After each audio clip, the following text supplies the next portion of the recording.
My monster-in-law handed me divorce papers at my own anniversary party, expecting me to cry and beg.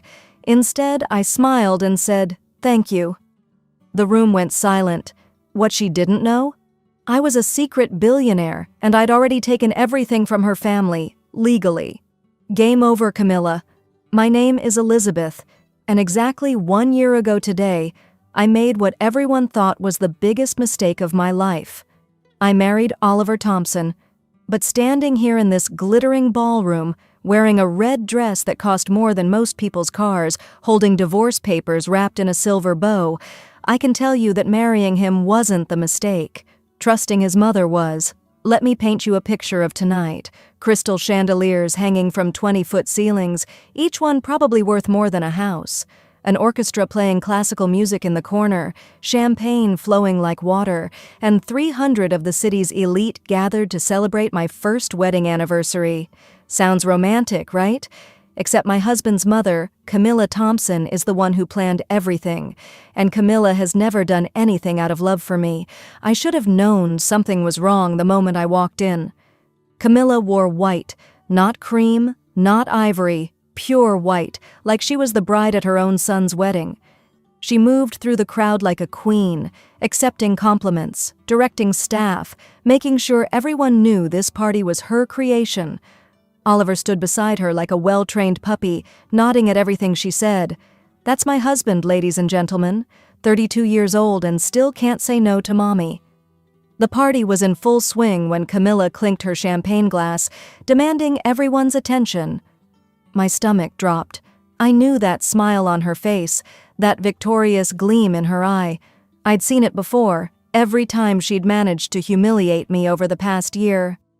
"Ladies and gentlemen," she announced, her voice dripping with false sweetness, "I have a very special gift for my dear daughter-in-law on this momentous occasion." The orchestra stopped. The room fell silent. A spotlight appeared out of nowhere, landing directly on me. I felt 300 pairs of eyes boring into my skin.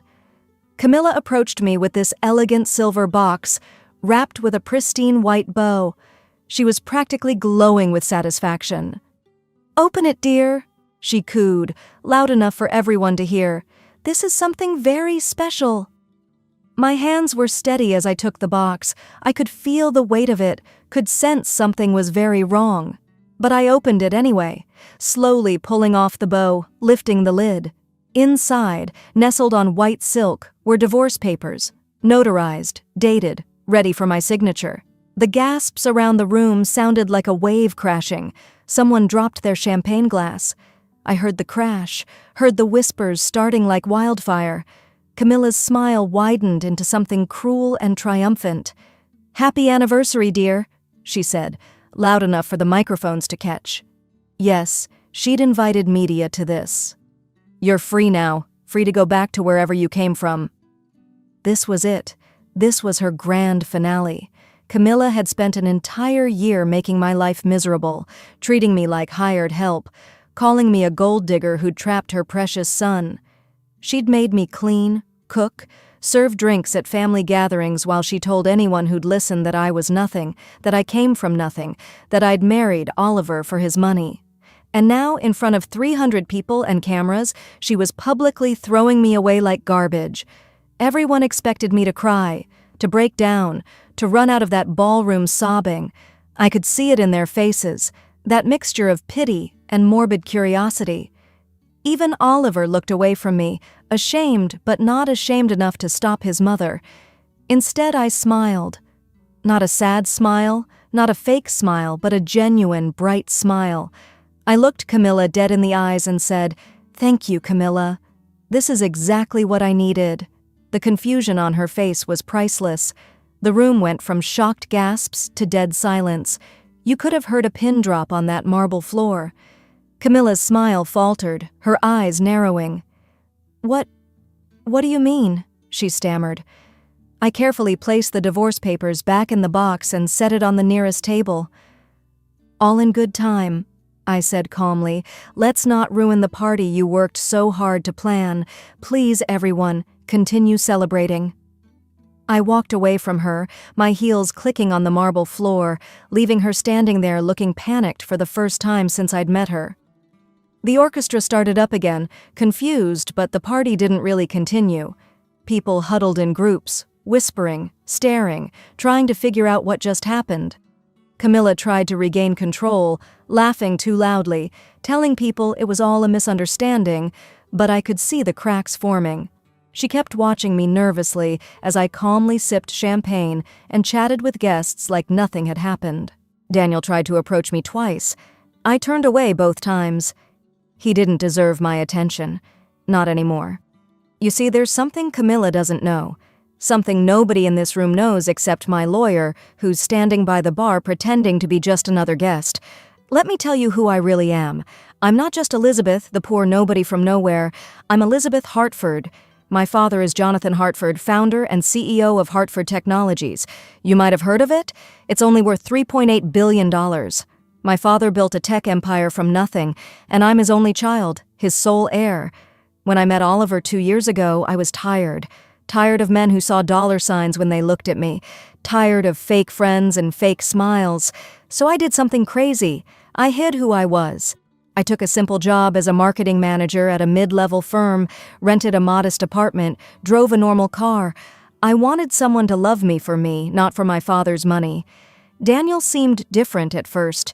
Sweet, attentive, genuine. We fell in love, or at least I did. He proposed after 6 months and I said yes. I thought maybe, just maybe, I could have a normal marriage with someone who loved me for who I was inside. Then I met Camilla. From the very first dinner, she looked at me like I was dirt on her shoe.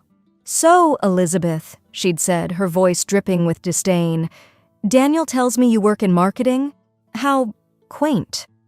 The way she said it made it sound like I cleaned toilets for a living, and it only got worse from there. She made me serve at family dinners while she sat like a queen. She criticized everything I wore, everything I said, everything I cooked. Once I spent 6 hours making a traditional family recipe for Sunday dinner. She took one bite, made a face, and threw the entire plate in the trash right in front of me. "Inedible," she declared. "This is why poor people shouldn't try to cook for their betters." I endured it because I loved Oliver. I kept thinking he'd stand up for me, defend me, choose me over his mother's cruelty. But he never did. He'd just say, "That's just how Mother is," or "Try not to take it personally," or my personal favorite, "She'll warm up to you eventually." She never did. Instead, she got worse. 3 months ago, everything changed. I was coming back from the kitchen at their mansion when I heard voices from the study. The door was slightly open and I recognized Camilla's voice immediately. "1 year is enough, Oliver," she was saying. "Divorce her. I've already found someone better for you. Catherine Wellington. Remember her? From the country club? Her father owns half the real estate in this city." My blood ran cold. I pressed myself against the wall, listening. "But Mother," Oliver said, and God, even his voice sounded weak, "I do care for her." "Care?" Camilla laughed, harsh and cold. "Daniel, darling, she has nothing. No family worth mentioning, no money, no connections. The Thompson Empire needs a proper heir's wife, not some nobody playing dress-up. We'll throw her an anniversary party, make it public, give her divorce papers, and be done with it. Clean, simple, humiliating enough that she won't fight back." There was a long pause. Then Oliver said, "If you think it's best, Mother." If you think it's best, Mother. Not, "I love my wife." Not, "That's cruel." Just, "If you think it's best." I didn't cry that night. I didn't scream or throw things or confront them. Instead, I went home to my apartment that Oliver thought was all I could afford, and I made a phone call. "Hi, Dad," I said when my father picked up. "I need to tell you something, and then I need your help." My father was furious when I told him everything. He wanted to destroy the Thompsons immediately, publicly, painfully, but I convinced him to let me handle it my way. 3 months, I said. "Give me 3 months to do this right." He agreed, and then he put his entire legal team and financial advisors at my disposal. What Camilla didn't know, what nobody knew, was that the Thompson Empire was built on sand. They looked wealthy with their mansion and their cars and their parties, But it was all smoke and mirrors. They were drowning in debt. The manufacturing company that had been in the family for 3 generations, hemorrhaging money for years, the real estate portfolio, mortgage to the hilt, Oliver's trust fund, managed by a company that was about to go under. They were 1 bad quarter away from bankruptcy, and they'd been hiding it behind credit cards and loans and Camilla's sheer force of will. So I bought them. Not directly, of course. Through shell companies and investment firms and my father's vast network of financial connections. Over 3 months, I systematically purchased every debt they had, every mortgage, every failing business. I bought the company that managed Oliver's trust fund. I bought the commercial real estate they thought they owned. When their bank was about to foreclose on their precious mansion, I bought the mortgage. By the time Camilla was planning my humiliation party, I owned everything. The Thompson family just didn't know it yet. And that hotel where we're having this anniversary party? I bought it last week. The staff taking orders from Camilla? They're actually working for me now. Even the lawyer standing by the bar, casually sipping whiskey? Mine. So when Camilla handed me those divorce papers in front of 300 people and cameras, expecting me to crumble, I smiled. Because I knew what was coming next. The party continued awkwardly for another 20 minutes. Camilla pulled me aside into a private room off the main ballroom. The second the door closed, her mask dropped completely. "You think you're something special?" she hissed, getting right in my face. "You're nothing. You've always been nothing. Some poor little nobody who got lucky and trapped my son." I just looked at her calmly. "Is that all, Camilla?" "I never wanted you in this family," she continued, her voice rising. "You're not good enough. You'll never be good enough. Oliver deserves better. Someone with class, with breeding, with money, not some pathetic little gold digger who probably planned this whole thing." The irony was delicious. "Sign those papers and disappear," Camilla demanded, "or I'll make the rest of your life a living hell. You think this past year was bad? I'm just getting started." I tilted my head, studying her. "Are you finished?" Her face turned red. "Why aren't you crying? Why aren't you begging?" "Because unlike you, Camilla, I don't need to beg for anything." I walked toward the door, then paused. "You might want to come back to the party. I have an announcement to make." The confusion on her face was perfect, but she followed me out, probably thinking I was about to make a scene, to finally break down and give her the satisfaction she wanted. I walked straight to the small stage where the orchestra had been playing.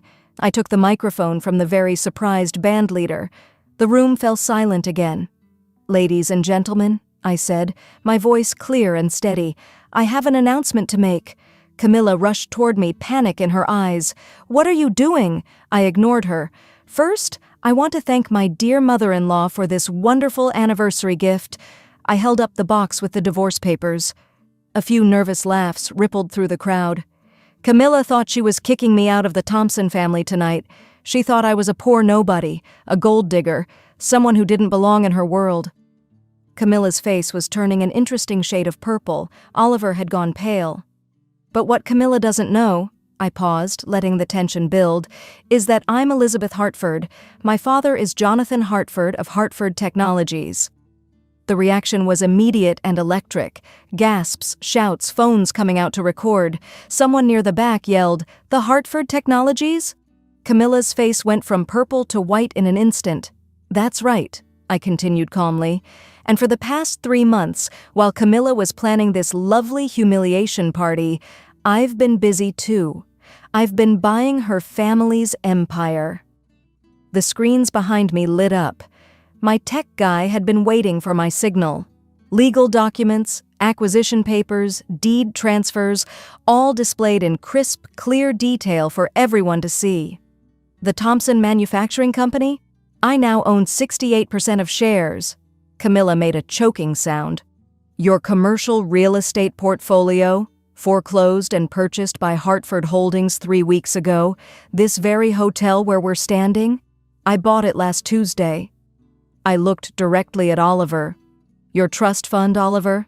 The management company is now wholly owned by Hartford Financial Services. That's mine too."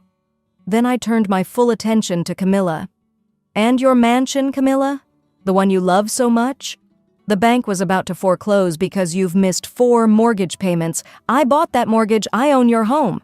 Camilla screamed. Actually screamed. That's impossible. You're lying. This is all lies. My lawyer stepped forward, carrying a briefcase. He opened it calmly and started distributing physical copies of documents to the nearest guests. It's all legal and verified, Mrs. Thompson. Your family has been operating on unsustainable debt for approximately 7 years. Miss Hartford's acquisitions were all conducted legally and ethically. You witch! Camilla lunged at me. Hotel security, my hotel security, caught her gently but firmly. You planned this. You trapped my son. This is fraud. I remained perfectly calm. No, Camilla. I fell in love with your son. I would have given him everything, my whole heart, my whole life. I didn't need his money because I have my own. I just wanted love and respect. The room was utterly silent except for Camilla's heavy breathing. But you, I continued, you tortured me for a year. You made me feel worthless. You called me a gold digger while you were drowning in debt. You humiliated me for being poor while spending money you didn't have. You criticized my background, my education, my worth as a human being. And all because you're a miserable woman who controls people through fear and money that isn't even real. Daniel finally found his voice. Elizabeth, I didn't know you were... Didn't know I was rich? I interrupted. Or didn't know your mother was bankrupting your family? Because I'm not sure which one is worse, Oliver. He couldn't answer. His silence told me everything I needed to know. Camilla collapsed into a chair, hyperventilating. Someone brought her water. The guests were recording everything, society's downfall happening in real time, streamed and posted and shared across every social media platform. I addressed the crowd one more time. Now I could destroy them completely. I could evict Camilla from her home tomorrow. I could dissolve every business, liquidate every asset, leave them with nothing. I have every legal right to do so. Camilla looked up at me, and for the first time, I saw fear in her eyes. Real fear. But I'm not like you, Camilla. I'm not cruel for the sake of cruelty.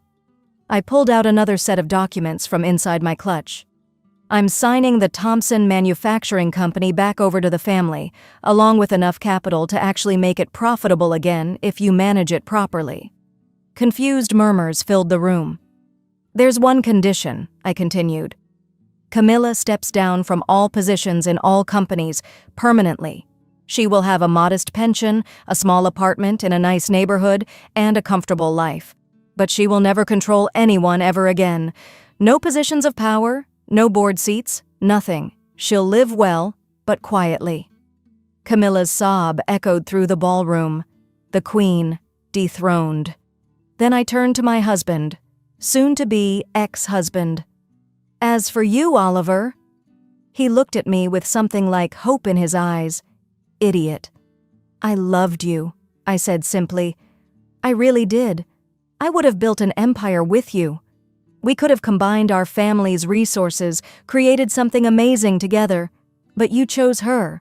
Every single time you chose her comfort over my dignity. You let your mother abuse me, humiliate me, break me down piece by piece, and you said nothing. You did nothing. Elizabeth, I'm sorry, these divorce papers. I held up the box. I'm signing them. I pulled out a pen and signed my name with a flourish. But you get nothing. No alimony, no settlement. Actually, remember that prenuptial agreement your mother insisted I sign? The one that said I'd get nothing if we divorced? Well, it works both ways. And since all the Thompson assets are now technically mine, the prenup states that dissipation of marital assets requires compensation. Daniel's face went gray. What does that mean? It means you owe me money, Oliver.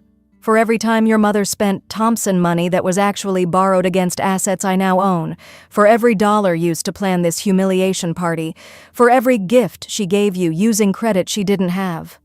I smiled. Don't worry, I'm waiving it. I don't need your money. I never did. I just need you out of my life. I walked down from the stage and handed him the signed divorce papers.